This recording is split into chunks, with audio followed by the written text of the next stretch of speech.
Across Americas and around the world, coming to you from the beautiful White Mountains of Arizona. You're listening to the Hour of the Time. I'm William Cooper. Tonight, we're going to be talking about the discoveries that we made on our recent trip. And how about that? If you're wondering what's going on here, Carolyn wasn't getting any sound through her headphones, and that sort of threw me off for a minute until I found out what the problem was. We're going to be talking tonight about what we found on our trip to the Luxor Hotel in Las Vegas, Nevada. And ladies and gentlemen, I think you're going to find this just absolutely incredible. In fact, you may not believe what you're going to hear, because quite frankly, when I was standing there looking at it, I can tell you I did not believe what I saw. Driving across the desert of Nevada, approaching from the Boulder City highway, looming off in the distance is an incredible sight. If you did not absolutely know where you were at, you would tend to believe that you were delirious and had somehow been transported to the desert of Egypt. Rising up above the city of Las Vegas is a black, reflecting, huge pyramid, easily as big as the Great Pyramid of Cheops in Egypt. On the top of this pyramid is a crystal capstone, or what appears or looks like crystal capstone, reflecting the sunlight in every direction.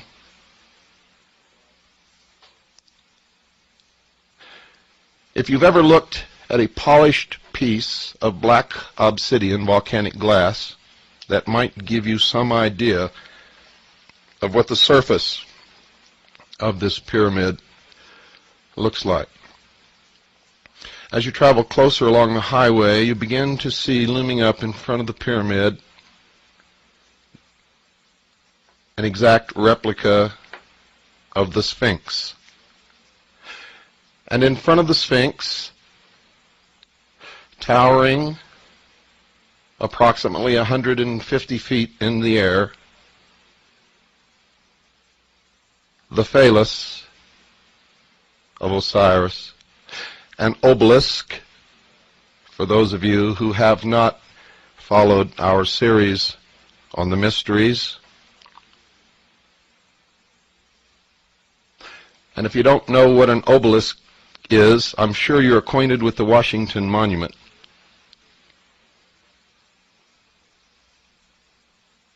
The sight is absolutely awe-inspiring. The sheer size of this structure is overwhelming. It covers an area so large that driving around it, one begins to wonder how in the world this could have ever been built, much less built in the short period of time.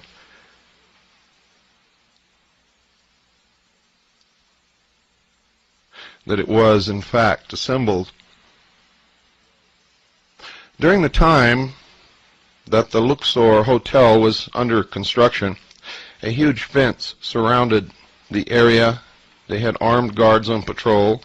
No one was allowed to watch the construction or see what was going on, except that part which loomed above the fence. No visitors were allowed to watch the construction, and no press was given access.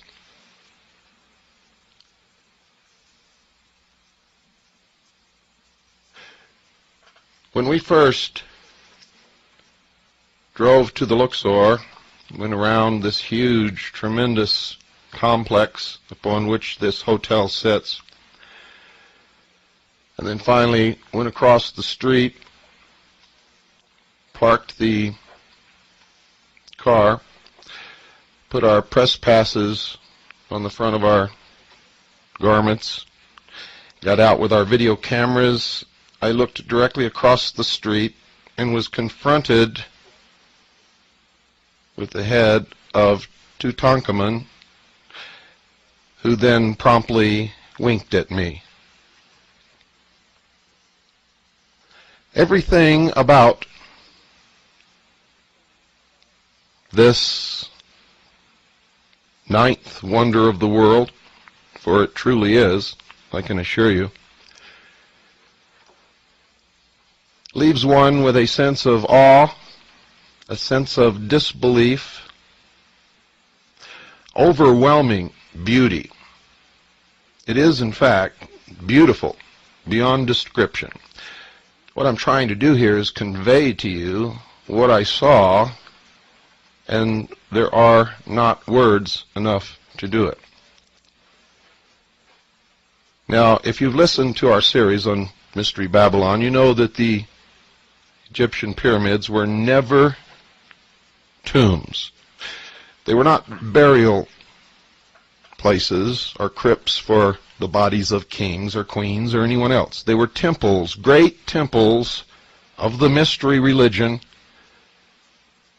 and they functioned for the purpose of initiation. I can assure you that the Luxor Hotel in Las Vegas is a temple of initiation for the masses, the millions upon millions of people who visit that city each year. Probably billions. Not just from America, but primarily from America, but also from around the world. For every single bit of symbolism connected with the mysteries is built into this hotel. Beginning with the obelisk, which represents the generative force,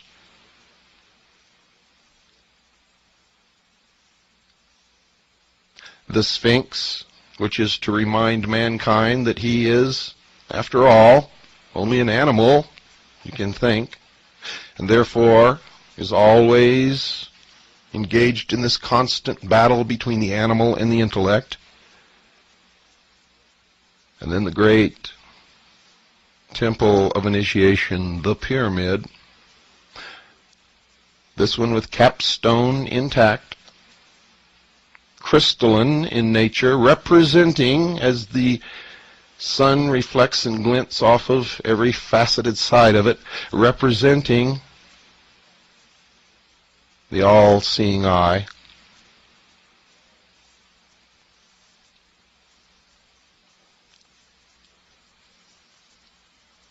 To give you some idea of the size of this structure, inside the building on the ground floor, 9 Boeing 747s would fit comfortably with no crowding and no problem. 9 Boeing 747, and those are the huge passenger jets. 9. Inside the building there is an obelisk which begins at the lowest floor, which is below the ground floor actually. Begins on the lowest floor, comes up through the casino, onto the upper deck, and points directly at the center apex, the zenith of the pyramid, is another obelisk. It is an incredible sight, ladies and gentlemen. Everywhere you go, there are Egyptian hieroglyphics, scenes of all of the ancient gods. Remember, I told you all the old gods are returning. Boy, are they ever. The whole story of the Osirian cycle is unfolded. The Nile River is there, and in fact, the Nile River circumnavigates the entire lower level, and they have great Egyptian barges upon which people ride around the inside perimeter of this great pyramid. The rooms are all built into the outer walls. There are no rooms inside the walls. They are in the walls of the pyramid, and each floor is on a level that juts out above the floor below it all the way up. The elevators are inclinators, and they travel up to the different floors. 4 elevators or inclinators, one at each corner of the pyramid.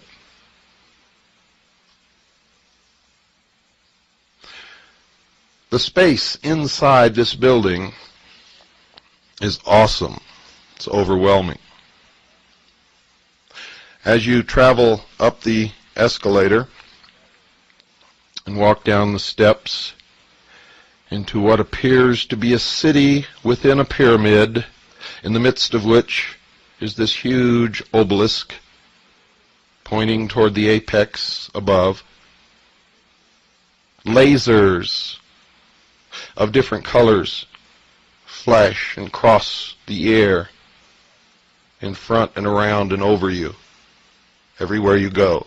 There are lights, and there are television sets every which way you turn, of every conceivable size, until you finally stand and you're looking up at the side of what appears to be a skyscraper inside this pyramid, on the side of which is a huge television screen. And it reminds you of George Orwell's 1984.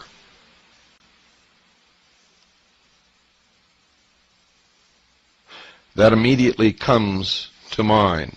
For everywhere you look, there are eyes and television sets, just as what was described in 1984, or in Huxley's Brave New World.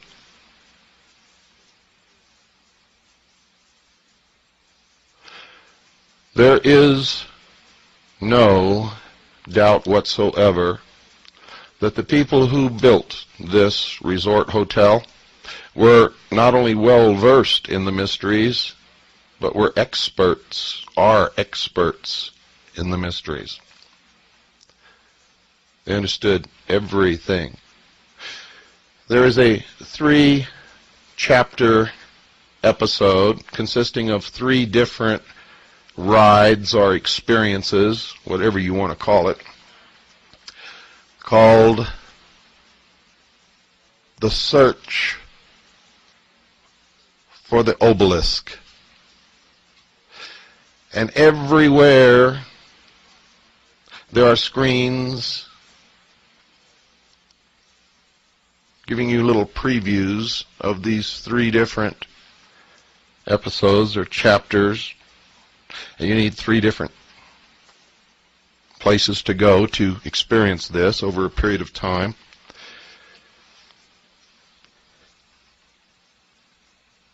And they are urging you to come join the quest. If you read my book and if you've paid attention during the mystery series broadcasts of the Hour of the Time, you know that at the heart and soul of all of what's happening in the world is the order of the quest. Benjamin Franklin talked about the order of the quest. He, in all actuality, was a member of the order of the quest. He was also a Freemason. He was also the Grand Master of the Lodge of Nine Muses. Thomas Jefferson was a member of this Order of the Quest, as was George Washington, and just about every one of our forefathers. Come join the quest. It's all about the discovery, 12,000 feet below the desert, of an ancient ruin, of an ancient civilization, where they find levitating craft. Does that sound familiar? Any connection here with UFOs? Any connection with Hitler's belief that the Aryan race represented the survivors of a lost civilization, far advanced beyond what we are now? And that in this ruin, also this rings of the tails of the inner earth, in this ruin they supposedly found a crystal obelisk, which was stolen, by the way, by a Dr. Osiris, who now holds the key to the future of the earth and mankind.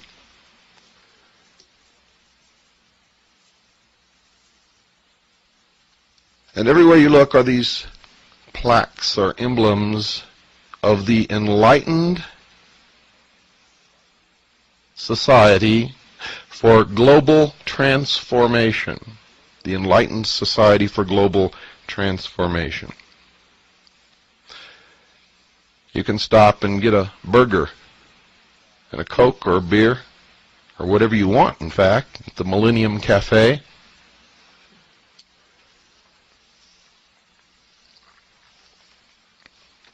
I found it at first to be difficult to understand what was going on around me and to, in fact, keep from bumping into people, because everyone was so preoccupied with looking up or looking behind them that we were all constantly bumping into each other.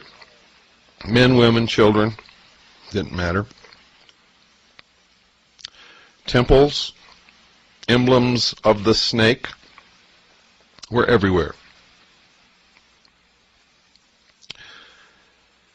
Now, on that first day, I very wisely retreated to get my wits about me. I took a little bit of information with me.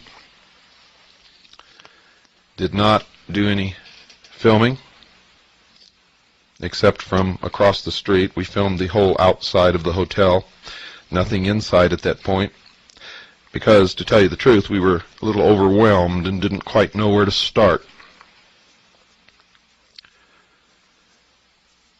I wondered how in the world this had come about. I found out through asking questions that the hotel and the grounds, the complex, the Sphinx, the obelisk, everything had cost $400 million. Paid for in cash, not one penny was taken out in loan to build this hotel.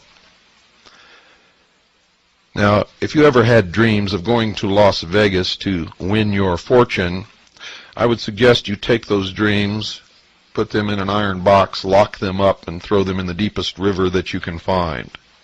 For that $400 million, ladies and gentlemen, represents only the Luxor Hotel, and it came out of the pockets of all of the visitors to Las Vegas who had visited these hotel casinos: the Circus Hotel Casino, the Excalibur Hotel Casino, the Slots of Fun Casino and Silver City Casino, the Circus Hotel Casino in Reno, Nevada, the Colorado Bell Hotel Casino in Laughlin, and the Edgewater Hotel Casino in Laughlin.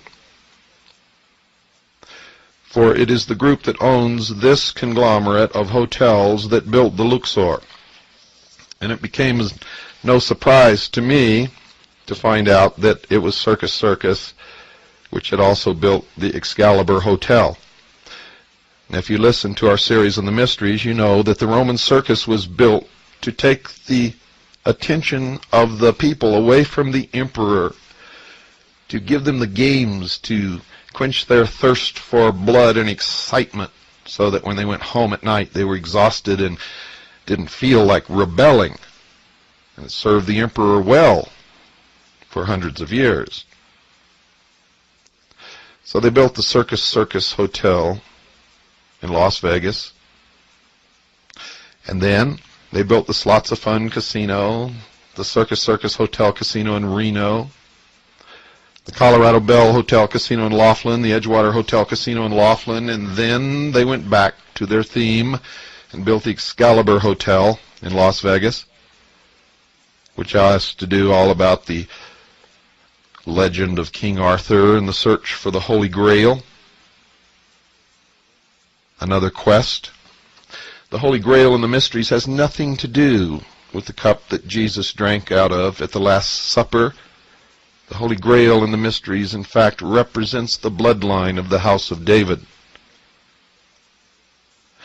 Those believed by the mysteries to have the divine right to rule. I've said this many, many times before. I will say it again. Whoever rules the world in the New World Order, will they claim to the ancestry of the house of David?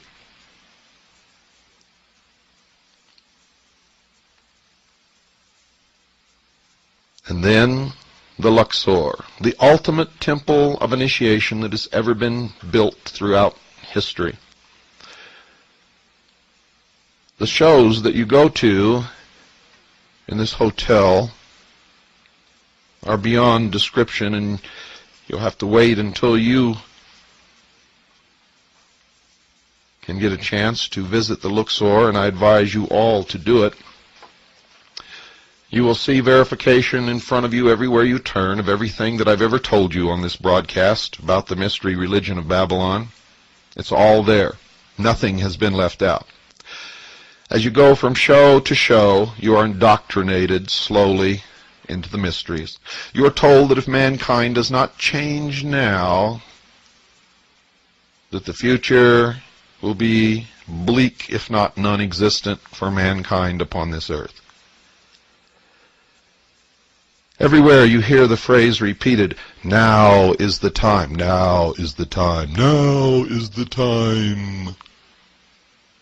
The same phrase that kicked off the French Revolution and the Bolshevik Revolution is now being heard in America.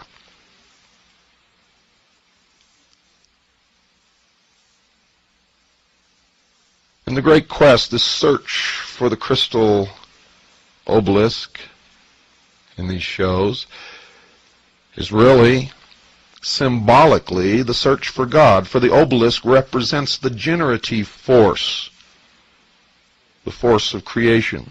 It makes things happen, gets things done. And what you ultimately discover, and by the way, the discovery, as far as I could see, was only made by a few, is that there is no God. Man is God. That's the theme, and that's what you learn if you're paying attention. Most people that I saw were completely baffled.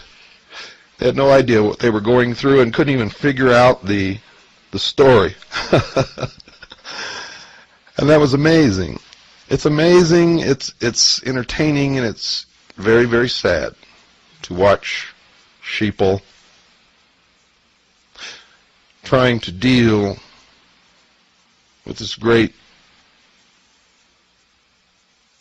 esoteric religion that's all around them and not understanding one single piece of it. I saw it everywhere I went. People would come out of the first episode scratching their head and looking around and wondering what it was all about, what happened here, what, it was a fun ride. And I got to tell you, folks, the ride on that first episode Well, I can't describe it. I will tell you this.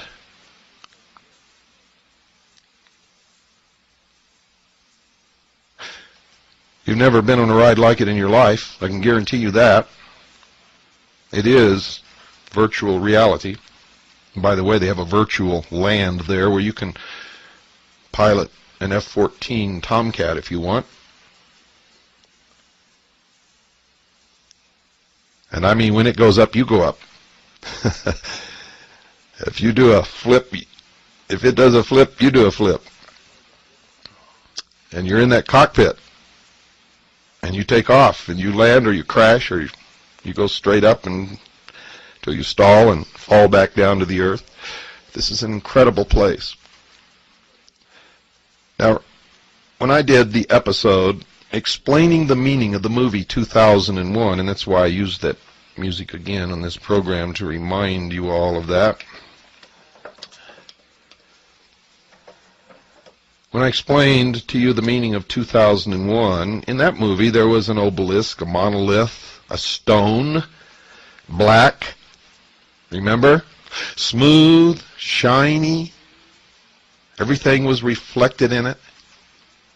And remember when the astronaut went out to investigate it, he couldn't find an opening, and finally he pulled up a piece of it, looked inside, and there was another universe.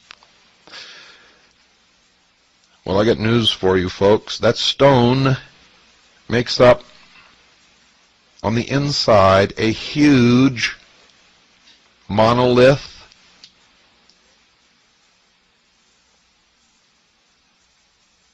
Just like in the movie 2001, perfectly polished, as black could ever possibly be in your wildest, darkest nightmares. And it reflects everything that goes on. All of the lights and the laser beams that are flashing through the air are all reflected in this shiny, polished, smooth black stone.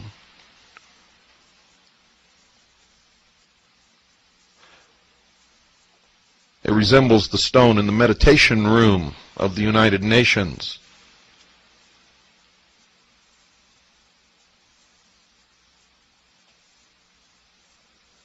You really must go and see this, folks.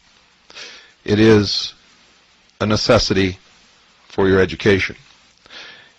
If you can't go, we filmed it all. It's probably some of the most wonderful, beautiful, fantastic footage that I've ever taken. And we're in the process of assembling a video.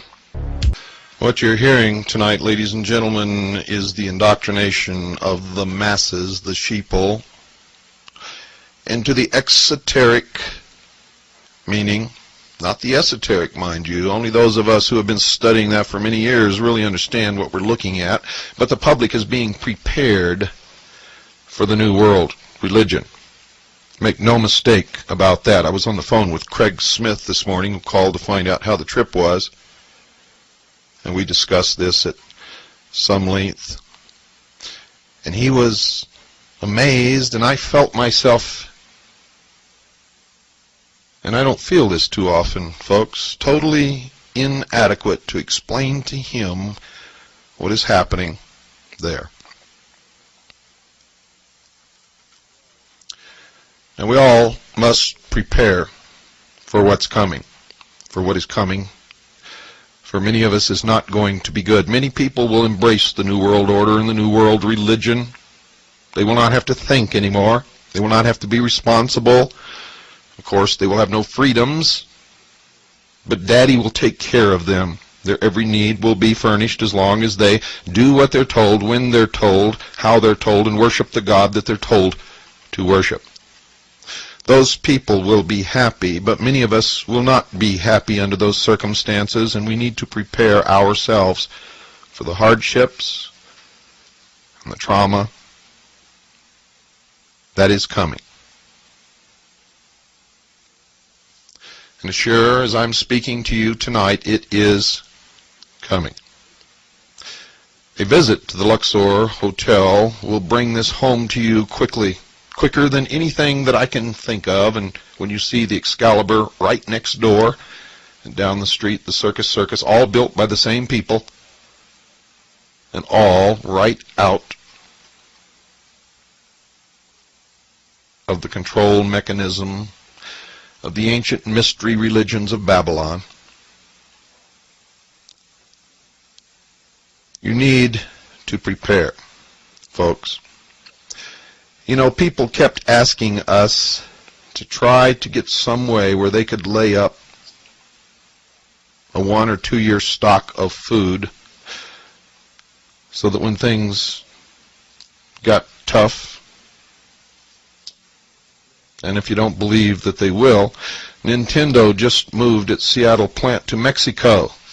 Remember, I told you this was going to happen. It's going to continue to happen. They laid off 137 people, but that's just one of the first of many who will be doing this.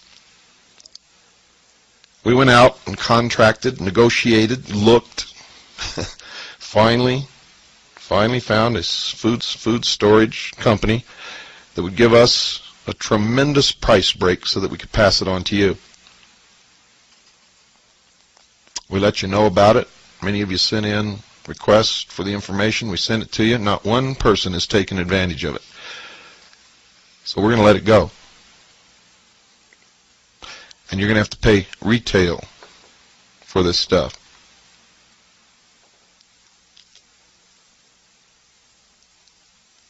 Now, there's something besides food that you have to do, and many of you have been taking advantage of that.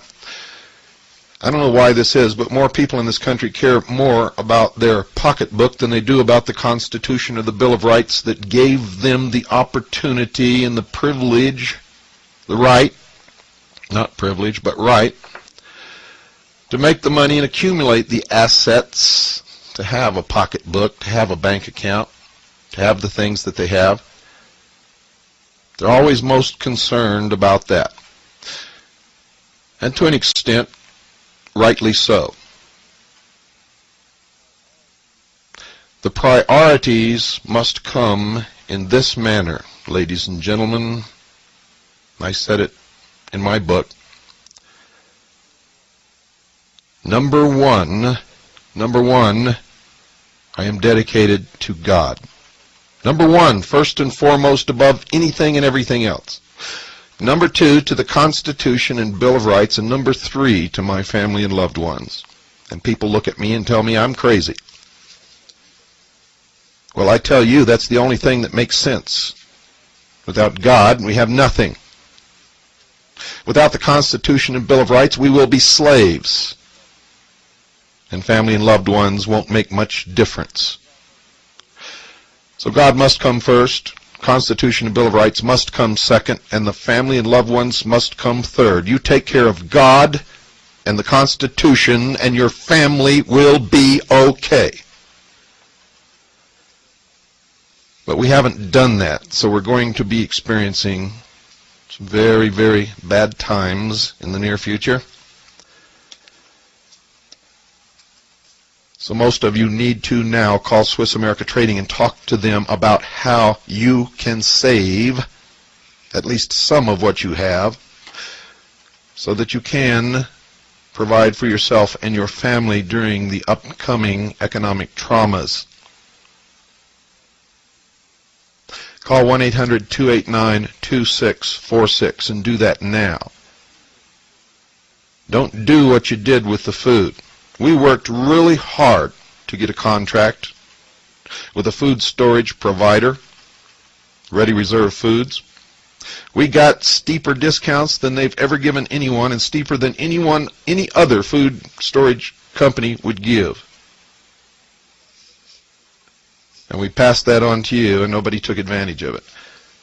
Don't pass up the opportunities that Swiss America Trading has available for you. Don't do that, folks. For when everything crashes down around your ears, the paper money you have in your pocket will be meaningless, will be worth nothing.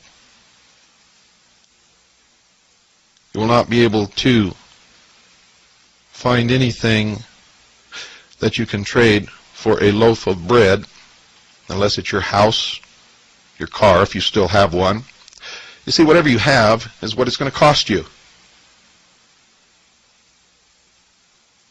Prepare. Call 1-800-289-2646. Do it right now. Don't wait until tomorrow. You know how you are, and so do I. When you go down to the lower level, the murals of Egyptian life cover the entire walls of this stairwell, which also, by the way, has escalators. It goes down to the base of the obelisk, which goes up through several floors and then up into the center of this great pyramid and points directly to the apex. At one point I was watching the laser light show when all of a sudden a small port opened in the apex of the pyramid and a pure shaft of light connected with the tip of the obelisk. And a chill went right up my spine and the hair stood up on the back of my neck.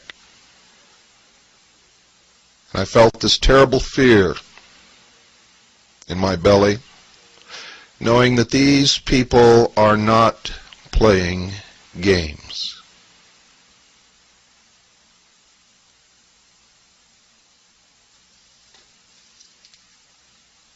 I was even more taken aback when all those standing around who had witnessed this laughed and giggled and pointed and thought this was just another wonderful part of the entertainment,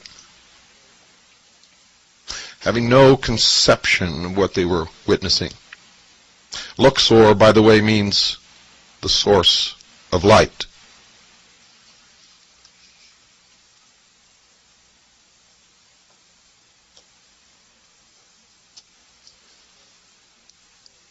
When I went down into the very lowest level, there is a shop there called The Source, with all kinds of Egyptian paraphernalia, books on the translation of the different hieroglyphics and papyrus that have been found throughout Egypt, on the monuments, in the tombs, on the pyramids.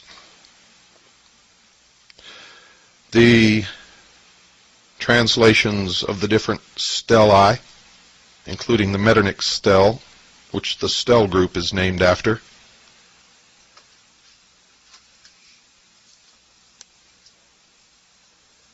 Next to that is a museum. There's a complete reproduction of Tutankhamun's tomb. Then I began to see these photographs of dancing girls and men in chariots, and these were photographs. These were not paintings or prints. These were photographs. And then I saw double doors above which the words theater was displayed. Again, pinned on my press pass, went through those doors and down in the bowels of this huge, gigantic pyramid was a recreation of the Roman circus. And at night they have huge pageants.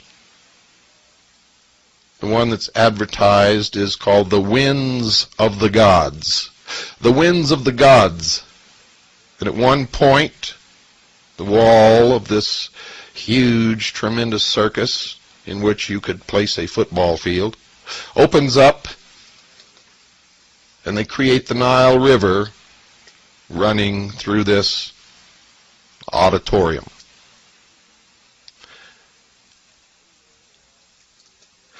Everywhere there are people who will answer your questions, and if you take the boat ride on the tour of the Nile, you will see recreations of all the great monoliths of Egypt, and they will tell you the story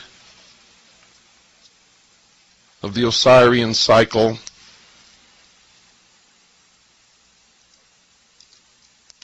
of Nut and her children, Isis and Nephthys, Osiris and Set, And at one point you will see the guardian of the secrets of the universe displayed upon the wall. If you don't look up high, you won't see it. The only other place you see it is in the first episode of The Search for the Obelisk. This creature has the exact same facial characteristics and the exact same eyes as the supposedly alien creature on the cover of Whitley Strieber's book, Communion. I told you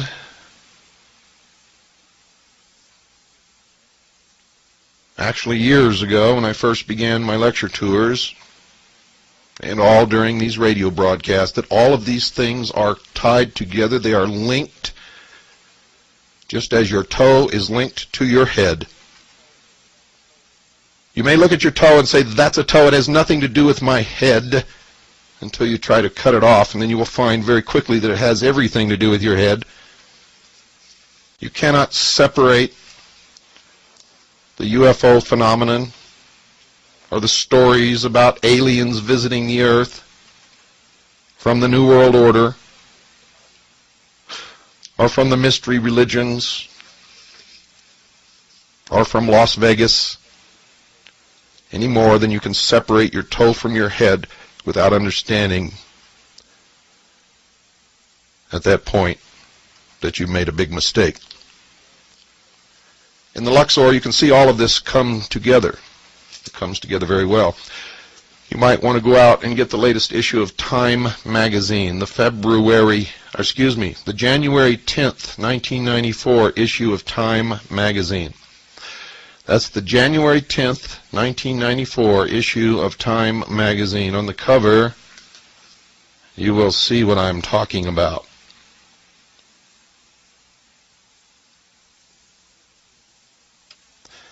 Now, one of the things that I noticed inside the Luxor Hotel is that this could be the city of the future.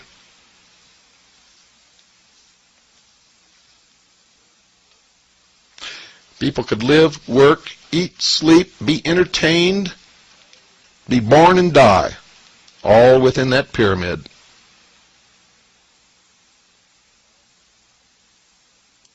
All within that pyramid. Something else was going on, ladies and gentlemen, that was insidious in nature. Remember, I told you this is a temple of initiation into the New World religion, the New Age religion, into the brave New World, as Aldous Huxley would have called it, and did call it in his book. It came a decade late for George Orwell, but nevertheless it is the same. People are herded like cattle through these things that they pay to see. They're treated like stupid sheeple. And something else occurs that was so significant, I looked around me and could not believe that no one there but me understood what was happening. You go down to the lower level to a counter there and you buy your ticket for these things, and everything has to have this ticket. You are told to hold the ticket in your right hand. It has the UPC on the ticket. You're told not to hold it in your left hand. You must hold it in your right hand, with the UPC facing outward from your hand. Every time you go into one of these events, one of these rides on the Nile River ride, or the 3 episodes, or anything, there's a scanner under which you are told to pass your hand, and it reads the UPC code on the ticket. There is an attendant standing there. They will not take your ticket and pass it under the scanner for you. You are to do that. It is a form of indoctrination, getting you used to passing your hand under a scanner to get something in return.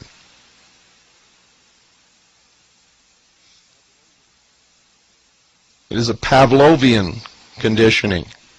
You do it enough, you think nothing of it. And eventually that ticket will disappear, and whatever is being scanned will be in your hand. You see, even when you have trouble and you're not holding the ticket right, they tell you to pass it again, do it again, do it again, do it again, try it again. Only when it becomes obvious that people behind are getting very upset with you holding up the line will the attendant take the ticket and pass it under the scanner for you. For this is a form of conditioning, and you cannot be conditioned if they do it for you. Everything in the Luxor Hotel is an indication of what is to come. Everything. I went into the casino on this day. Forgot to tell you I was filmed everything, wore my press pass, and went everywhere. Anywhere I wanted to go, I was treated courteously. People opened doors for me. People offered to set up props for me.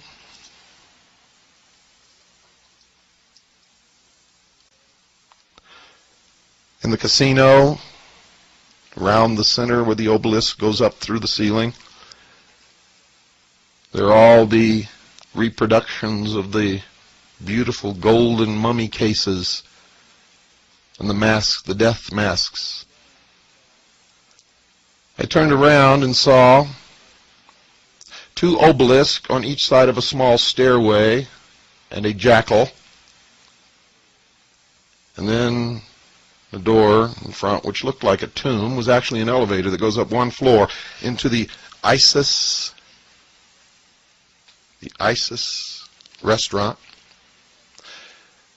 So I went up there. It was too dark to videotape up there, but I took still pictures, and they will be in the videotape. We will videotape the still pictures. It is one of the most beautiful foyers that I've ever seen, with ancient Egyptian art, pieces of jewelry in glass cases. On each side of the entryway into the actual restaurant are these huge stone reproductions of Egyptian gods.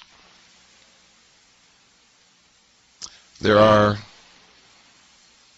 brass, they look like gold, and they may be gold-leafed. Snake heads on the ends of all the furniture. Cobra. Inside, in a glass case with a beam of light shining directly down on it, is a statue of Isis in all her glory. It is ornate, dripping with wealth and affluence.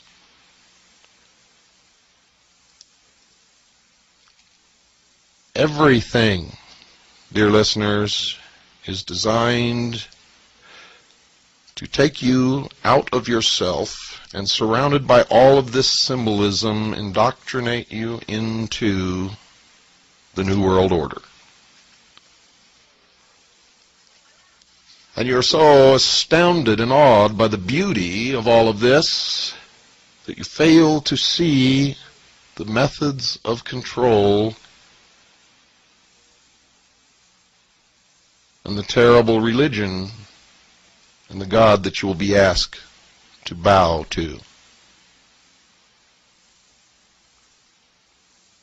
Now, I'm a true constitutionalist. If you really wanted to bow to that God, I would fight for your right to do it, whether I approved or not. For I came to understand many years ago that if I deny you the right to practice your religion, you could also deny me the right to practice mine. I have no qualms with people practicing the religion they wish to practice. The problem I have is being lied to and deceived and manipulated into doing things and believing things and accepting the loss of freedoms and sovereignty through deception and lies and cunning wit, for the most part being enacted upon an unsuspecting, trusting people. That I despise.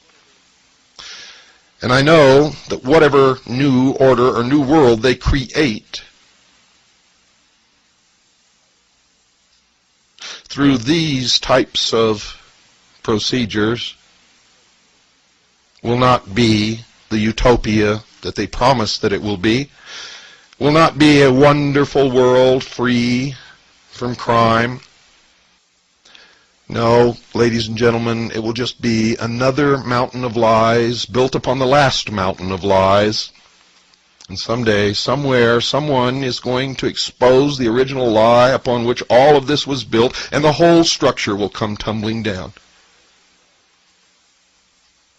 I hope that the hour of the time is functioning in some way toward that end. Only you know the answer to that. I am constantly amazed that all of this is flaunted in front of the people. You see, it's all out in the open now for anyone who cares to look. And from our research, we found that it's never really been hidden during this century. Of course, the manipulations are built upon masterful lies. But if you want to do the research and look, you can always find the truth behind the lie because it's not hidden. The way that they've been able to get away with all of these things is very simply, they believe, and in most instances they're right, that most people don't want to think for themselves and will never look. Therefore, they don't even hide anything. That's a shame. It is, in fact, an indictment of all of the American people and the people of the world. It's always been my hope to be able to wake the sheeple so that they become real people whom we can then empower to save the penultimate achievement of all of mankind, and that is